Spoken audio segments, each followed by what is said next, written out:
Alright, hey guys, welcome back. We are going to go over defensive aspects in Diablo 4 from the Codex of Power. And so all classes but the Necromancer has defensive aspects, unless you count the ones that can be applied to any class, which I don't. That's in its own category of its own. So let's start with number 1, Aspect of the Protector. Damaging an elite enemy grants you a barrier absorbing up to 210 damage for 10 seconds. This effect can only happen every 30 seconds. And you unlock this by completing the dungeon Lost Archives and Fractured Peaks. This is really good. At least for a sorcerer, because there's a lot of skills that boost your damage if you have a barrier active, or the vice versa. So being able to have barrier like applied based on your health, or like based on the damage you've done, for 10 seconds. Granted, it only happens every 30 seconds. Makes sense. You can't just keep hitting an elite enemy and have a barrier perpetually on at all times. But still really good if you're doing like a barrier build where boosts your damage, boosts your resources, regeneration, yada yada, all that good stuff. Pretty good one for a sorcerer, in my opinion. And number 2, the enshrouding aspect. Gain a free dark shadow shroud shadow every 3 seconds when standing still. Each dark shroud grants 2% increased damage reduction. And this is for a rogue, and you get this by completing the Goa Ruins in Hausa. It's a dungeon. So gain a dark shroud, really good. It seems like it reduces the damage you take, and as a rogue you're probably pretty squishy. Same with sorcerer, you're not really built for taking damage, you're more built for dealing it. So any aspect that can help boost your defense is probably a good aspect to have when you're playing as a sorcerer and or rogue. I would imagine same thing with Necromancer. Granted, there's no defensive aspects for the Necromancer besides the one that can go to any class. Number 3, the Vigorous aspect. Gain 10% damage reduction while shifted into a werewolf, and you progress the campaign in Hausa to unlock, and this is for the Druid. This goes again really well with that one aspect, and I think resource or utility that boosts your that when you use Rend you get like 10 or 20 spirit, and then like a 20% increased damage on a werewolf skill after you kill an enemy with Rend. So this would go really well with that. There's again a lot of these Codex of Power aspects really go hand in hand with each other. They really want to be Blizzard really seems like Blizzard really wanted you to be able to pretty much make builds, or like meta builds, and I would imagine the uniques would probably add to this more once we actually get access to uniques when the game launches. There wasn't any in the closed beta, and I doubt there will be in the open beta. And then number 4, aspect of the deflecting barrier. While you have a barrier active, there's a 20% chance to ignore incoming direct damage from distant enemies. And you unlock this by completing the dungeon Lost Keep in Hausa.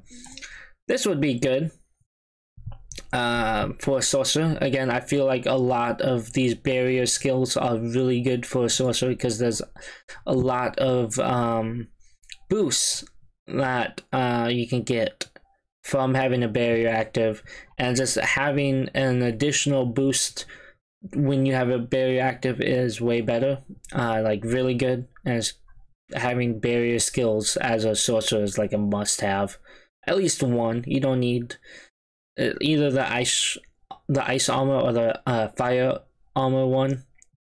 Either one will work splendidly. And then for the Skinwalker's aspect, when you use a shape-shifting skill that changes your form, gain 14 life. If you are at full life, gain the same amount as Fortify, and you progress the campaign in Kehajistan to unlock. And this is for the Druid. Again, in my other videos I mentioned that the 14, like the small numbers, I feel like they scale most likely. But it doesn't seem like in like Diablo 4 is going to be very similar to Diablo 3. It doesn't seem like it in terms of like the higher level you are, like you'll have like 10k health or like 10 million health or something like that, and this number now is like 100k or like something like that. I doubt it's gonna be that crazy, but like maybe instead of 14 it'd be like 24 or 28 or something like that. The higher your level is. And for the aspect of disobedience, you gain 0.25% increased armor for 4 seconds when you deal any form of damage, stacking up to 25%. And you progress through the campaign in Kyrgyzstan to unlocked. So this is awesome. That means you, like, any class can use this skill. So that means any class can gain up to 25% increased armor for 4 seconds if you deal any form of damage, which honestly, there's only skills that do damage. And I'm very curious as a necromancer or a druid if using minions would count as dealing, you know, damage, and you would get this increased armor, or maybe even your minions will gain this armor on top of it.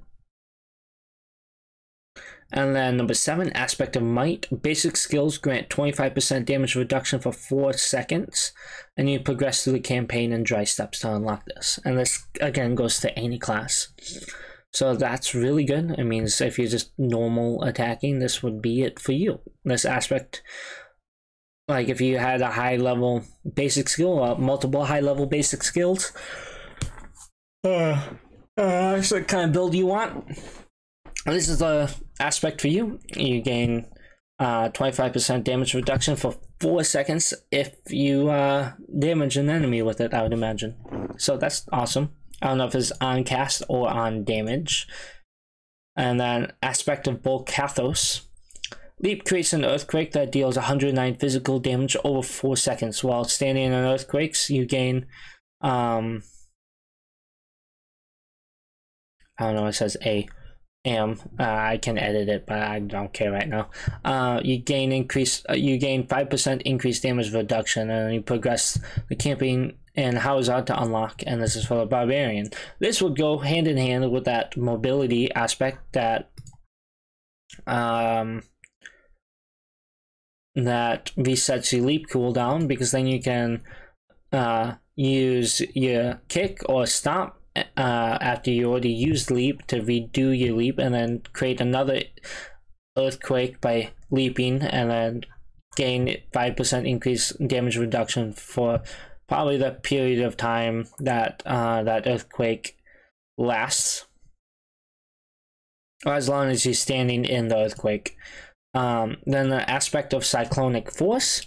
Cyclone armor also provides physical damage reduction. In addition, cyclone armor will also be applied to all nearby allies, and you unlock this by completing the dungeon collapse vault in Kyrgyzstan, and this is for the druid. The fact you can apply a barrier to nearby allies is really good, because again, sorcerers, I feel like there's a lot in the sorcerer skill tree that boosts the barriers. It's probably the same in druid, but being able to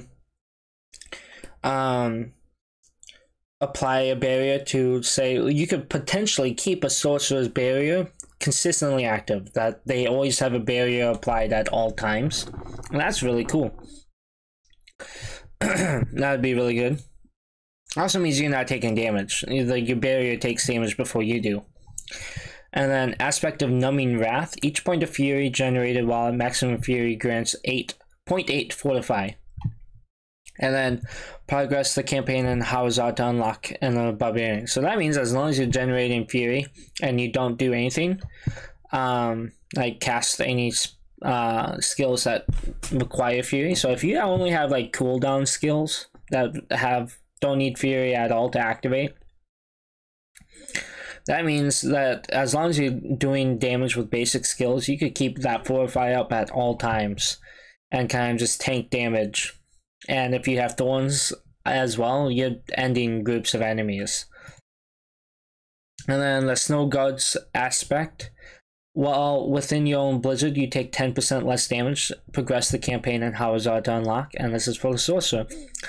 I was looking at this when I was typing all this up. This is really good, especially if you have blizzard set as your because as a sorcerer you can set any active skill as a passive skill. So if you set your blizzard as your passive skill, it means your blizzard will, like, you'll get a blizzard over you, and that will follow you the whole time you're moving.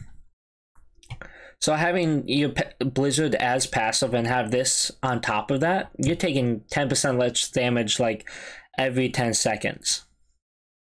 Lasting up to like 4 seconds, because I think that's kind of like the cooldown for that. I think it's like you get a blizzard on you every 10 seconds. And it lasts for like 4 seconds. I can't remember the exact skill, like what the enhancement for it. And for the aspect of siphoned victuals, on a lucky hit, damaging a vulnerable enemy with a core skill has up to a 10% chance to drop a healing potion. Unlocked by completing Dungeon Leviathan's Maw in Hawazar, and this is for a rogue. This is probably really good. There's a lot of times where you need a healing potion, and you might not have it, and as a rogue, you're kind of squishy, so you might be healing a lot if you get in a situation where you gain hit a lot. So you might be healing a lot, and being able to get a healing potion when you need it by damaging a vulnerable enemy sounds like a good thing to me. And then aspect of uncanny treachery, dealing direct damage to a dazed enemy with an agility skill grants stealth for 4 seconds. Breaking stealth with an attack grants you 15% 15% control impaired duration reduction for 4 seconds, and you progress through the campaign of Scotsglen to unlock it, and it's for rogue. So that seems pretty good. It probably keeps you from, like, if you get dazed, it doesn't really keep you dazed for too long. Same thing with being frozen or anything like that. So that's really good. Kind of get you out of that situation pretty fast. And then the cheats aspect, you take 15% less damage from crowd-controlled enemies. Whether a crowd-controlled enemy deals direct damage to you, gain 15% movement speed for 2 seconds. Unlocked by completing the dungeon Lupin's Rest in Scotsglen, and this is for the rogue. Seems pretty good to me. I didn't play rogue, so I don't know how often you will crowd control an enemy. But I mean, if you're throwing out grenades that stun enemies, they're crowd controlled, and that means they'll probably deal less damage to you. And when they do, you gain movement speed. It just sounds like a good aspect. It seems like a lot of these aspects for Diablo 4, like, they thought about it. I mean, there's some kind of crappy ones that you might never use or nobody will ever use because there's meta builds. That's how all these games go. There's always a meta. There's always people saying, oh, this is the build to deal the most damage or to survive the longest or yada yada, and people are like, oh shit, I'm gonna play it that way. Especially the people who don't have time to no life Diablo 4, that have a family or kids or a job or whatever, and they can't just spend the whole time just playing Diablo 4. I forget what I was talking about, but yeah, whatever. Aspect of the Unwavering. Taking direct damage has a 5% chance to reset the cooldown on one of your defensive skills. Unlocked by completing Dungeon Putrid Aquifer and Kazakhstan, and it's for a sorcerer. Again, another thing that can boost up your defense, your barriers, and get your barriers active all the time. And like being able to keep that cooldown down or whatnot, and keep that barrier active to do more damage, reduce the cost of your mana costs, to increase the mana regeneration, to do more damage, like all that stuff. To keep your barriers active is probably one of the best things you want to do as a sorcerer. So having an aspect that resets your cooldown if you get hit, even though it's a 5% chance, I mean, that's still a chance there, man. You can eat 5%, it's something. So this is probably another good aspect to use. Aspect of tempering blows. After swapping weapons 6 times, gain 31 fortify. You unlock this by completing the dungeon Defiled Catacomb in Fractured Peaks, and you get this as a barbarian. So if you're casting spells, skills as a barbarian that forces your character to swap weapons in the use of that skill, this is probably good. Gain that fortify, take no damage, you know, probably really good. The Iron Blood aspect, gain 2% damage reduction for each nearby bleeding enemy, up to 10% maximum. And you get this by completing the dungeon Forgotten Ruins to Hedgestan, and this is again for the barbarian. So it really seems like barbarians are going to be the ones causing enemies to stop bleeding, like doing bleeding, like gain that status effect going. So again, like there's probably gonna be like OP meta bleed builds for barbarians that are probably gonna be really good. So this is probably gonna be one that would probably be used. An aspect of the Iron Warrior, Iron Skin grants unstoppable and a 10% damage reduction, and you get this by completing the dungeon Carrion Fields and Dry Steps for the barbarian. Getting unstoppable and a 10% damage reduction, that is just kind of OP in my opinion. That just seems like that's gonna be something that's probably always going to be equipped as an aspect for barbarians. Is probably gonna be an aspect people go straight to in once seasons start, and get this aspect and get it going, get that early build going. And the Snow Veiled aspect, casting Ice Armor makes you unstoppable for 2 seconds. Again, barriers, sorcerers, just OP. That's what you want to be. This is for you get this by completing the dungeon Saret's Lair in Skosglen. I mean, and the thing is, Ice Armor lasts a long time, and granted, you're not getting unstoppable the whole time you have Ice Armor cast, but like 2 seconds of unstoppable, that's gonna be really good. And then number 20, aspect of Mending Stone. The duration of Earthen Bulwark is increased by 6 seconds. In addition, killing the enemy with Earth skills replenish 14 of your active Earthen Bulwark's barrier. Unlocked by completing Dungeon Sealed Archives and Dry Steps, and this is for the Druid. Again, this probably goes really well with that, what is it? Can't remember, is it this? Yeah, when you have Fortify, your skills gain 2 ranks.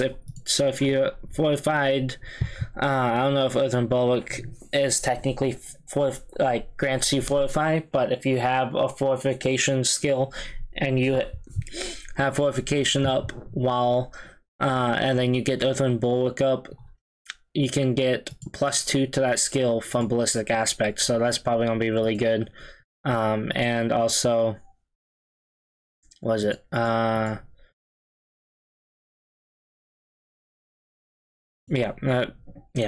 So that's number 20. That's the last one out of the defensive skills. So any class can equip 4 of these aspects, and then the rogues have 4. Same thing with the Druid. Barbarian has 5, and the Sorcerer has 3. So Barbarian definitely has the most defensive aspects, just by 1 though, which is not too bad. It kind of makes sense. Barbarians are going to be the ones really tanking damage, so it makes sense they would have the most defensive aspects. But yeah, that's all from the defensive aspect, guys. I'll catch you in the next one.